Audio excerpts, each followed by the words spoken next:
बिस्मिल्लाहिर्रहमानिर्रहीम। अपनी मिल्लत पर क़यास अक़वाम मग़रिब से न कर कि हास है तरकीब में कौमे रसूल हाशमी।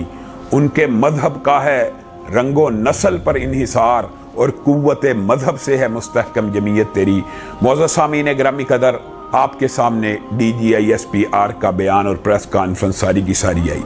सबसे पहले हम ये बात कहना चाहते हैं कि हम उन लोगों में शामिल नहीं हैं जो ये बात कहें ये जो दहशत गर्दी है इसके पीछे वर्दी है। इसलिए हम ये समझते हैं कि हमारी बात को तमाम इदारे सुनेंगे, क्योंकि DGISPR ने अपनी प्रेस कॉन्फ्रेंस के अंदर सॉल्यूशंस के हवाले से बड़ी जामे और उम्दा गुफ्तगू की। तो हम सॉल्यूशन अकल और मंतक के तहत चंद दलाइल आपके सामने रखना चाहते हैं। DGISPR ने ये जो बयान दिया कि हुकूमत ने ये जो फैसला किया है कि वजारत तालीम के तहत मदारस को होना चाहिए, सबसे पहली बात इसके अंदर एक एतराज़ ये बनता कि ये सिविल गवर्नमेंट को ये बयान देना चाहिए था।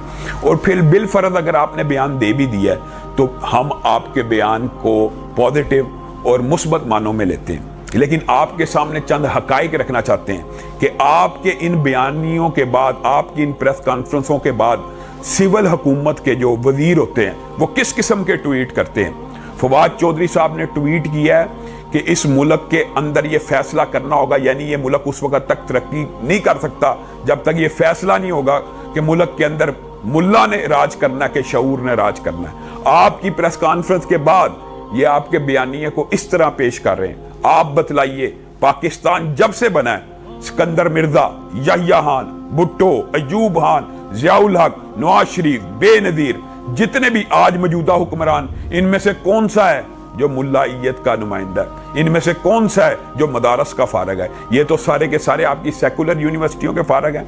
ये जो शऊर 70 साल मौजूद था, इसमें मुल्क ने तरक्की नहीं की। आप लोग कहते हैं कि मुल्क का बेड़ा गर्क हो गया, करप्शन हो गई, ये होगी, सारे इदारों को तबाह किया इन्हीं हुक्मरानों ने की है जो सेकुलर यूनिवर्सिटियों से फारग हैं। तो फिर ये किस किस्म का बयानी है कि आपके बयान को मुस्बत भी लिया जाए तो सिविल हुकूमत के फिर वुज़रा इस किस्म के बयानात कैसे देते हैं? वजारत तालीम के तहत अगर मदारस को करना है तो वजारत तालीम को अपने आप को उसवा और काबिल नमूना एक मिसाल बनाकर पेश करना चाहिए। आप सिद्ध के दिल से, अकल और दलील की बात है, बताइए वजारत तालीम लाखों स्टूडेंट्स को हर साल फारग होते हैं, पूरे पाकिस्तान में कितनों को रोजगार फराहम कर रही है। आप जानते हैं, आपको इस बात का इदराक और शऊर मौजूद है। सामीन ग्रामी कदर के सेकुलर यूनिवर्सिटियों से जितने भी लोग मास्टर्स करते हैं उनके लिए क्या नौकरी है? आप सच्चे दिल से बताइए कि यूनिवर्सिटियों से लाखों तालीम बराए मादियत का फलसफा यूनिवर्सिटियों में पढ़ाया जाता है। यूनिवर्सिटियों के अंदर तो पढ़ाया ही ये जाता है कि डिग्री हासिल करो तुम्हें रोजगार मिलेगा। अब जो बच्चा 16 साल मेहनत करके डिग्री हासिल करता है उसके बाद लाखों की तादाद में उनको रोजगार नहीं मिलता। उसने तो पढ़ाई रोजगार के लिए था, वो लामहला करप्शन की तरफ, चोरी की तरफ और इस तरह के जराए की तरफ माइल हो जाता है क्योंकि उसने तालीम ही पैसे के लिए हासिल की। जबकि मदारस का जो स्टेटस है वो तो तालीम बराए तरबियत का है। मदारस तो इंसान बनाने के लिए तालीम दे रहे होते हैं। इसलिए मदरसे की डिग्री हासिल करने वाले को अगर रोजगार ना भी मिले, आपने कभी देखा हो कि वो चोर बना, डकैत बना, वो उसने खुदकुशी की, वो जराइम पेशा बंदा बना? वो तो मुआशरे का मुफीद फर्द और मुआशरे की इस्लाह का बीड़ा उठा लेता है क्योंकि उसका मतमे नजर तालीम बराए मादियत था ही नहीं। मदारस के बच्चे जिस तरह के कनात पसंद होते हैं, मदारस के उलमा जिस तरह के कनात पसंद होते हैं, इसकी मिसाल देना तो आप खुद जानते हैं। लेकिन मैं जो बात कहना चाहता हूं कि हमारे मुआशरे के अंदर ये अफसोसनाक सूरत हाल है कि उलमा को एक स्पेशलाइजेशन की आज तक सनद हासिल नहीं हो सकी। आज तक किसी डॉक्टर के बारे में ये कहा जाता है कि डॉक्टर जो है वो इंजीनियर क्यों नहीं बना, इंजीनियरिंग यूनिवर्सिटी डॉक्टर क्यों नहीं पैदा कर रही? हर फील्ड, ये तो वही बात होगी जो परवेज हूद ने एक मर्तबा की थी। क्या कहता है? कहता है जनाब अमेरिका चांद पे पहुंच गया और मौलवी अभी तक मसाइल और नमाज के मसाइल में उलझे हुए हैं, आपस में झगड़ों में उलझे हुए हैं। ये जो चांद पे पहुंचाना था ये मौलवी का काम था। आप बताएं, पाकिस्तान के मदारस इसलिए नमूना है, मैं आपके सामने मिसाल पेश कर रहा हूं कि दुनिया के 60 से ज्यादा ममालिक के, 50 से ज्यादा इस्लामी ममालिक के और दीगर ममालिक को मिला के मदारस के अंदर पूरी दुनिया के तालिब इल्म यहाँ से दीन की तालीम हासिल करने आते हैं। ये एक नमूना है पाकिस्तान के मदारस सबसे उम्दा आलम पैदा कर रहे हैं, सबसे उम्दा कारी और हुफाज पैदा कर रहे हैं। आपकी यूनिवर्सिटियां किस किस्म के साइंसदान पैदा कर रही हैं? जिन्होंने चांद पे जाना था, ये साइंसदानों का काम था चांद पे पहुंचाना। आज तक पाकिस्तान ने कौन सा ऐसा साइंसदान पैदा किया है जो हमें पाकिस्तान को चांद पे पहुंचा सके? मैं कोई तनकीद नहीं कर रहा, पाकिस्तान की यूनिवर्सिटियों ने बेहतरीन डॉक्टर, इंजीनियर, फौजी पैदा किए हैं, लेकिन लाखों की तादाद में बेरोजगार भी पैदा किए हैं। तो ये क्या लॉजिक हुई कि मदारस को इसलिए तलीमी दायरे के अंदर लाना है ताकि वो रोजगार के मौके मिल सके?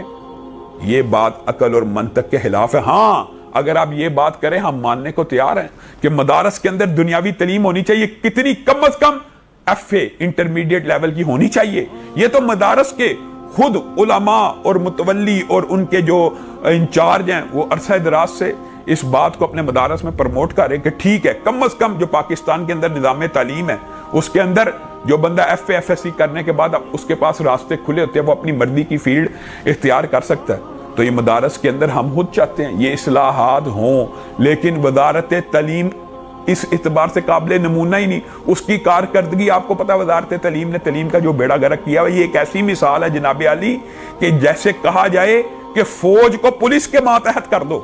हमें वजारत तालीम के मातहत करने पे कोई इतराज नहीं। तंजीमातुल मदारस, वफाकुल मदारस के अकाबरीन बैठेंगे, इस बारे में हुकूमत से मुज़ाकरात होंगे, लेकिन आपके इन लॉजिक्स और आर्ग्यूमेंट्स के बाद ये जो मौलवियत और इस्लाम के खिलाफ हरदा सराई शुरू हो जाती है।